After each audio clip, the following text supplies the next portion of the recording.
What is directed towards improvement is natural selection. Natural selection comes along after mutation and picks those random changes, those random mistakes, they're quite rare, which happen to be improvements. And that's why leopards are so good at hunting, why antelopes are so good at escaping from leopards, why bees are so good at finding pollen and nectar and so on.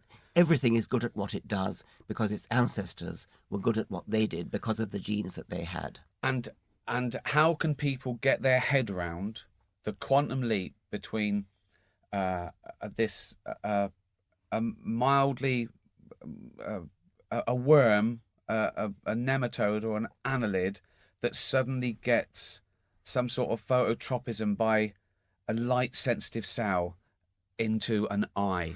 This is always the one that comes up. People go, "Hey, the eye, dude."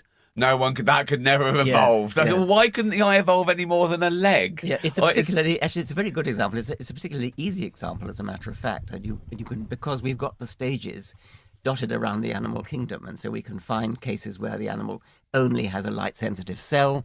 We can find cases where it has a few cells. Find cases where the sheet of light sensitive cells is a cup. So it's not flat anymore, it's a cup. Yeah.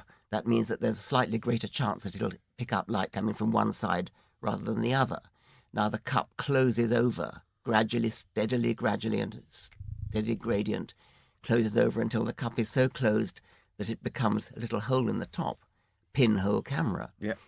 Actually forms an image, a very out of focus and dim image, and now you need a lens, and you can make the lens come by gradual stages as well. So everything, Darwin himself anticipated this argument very well and noted the different kinds of eyes all around the animal kingdom. And nowadays we have even better evidence. And what's hard for people to do again is the amount of time that takes, and the tininess of the change that was kept.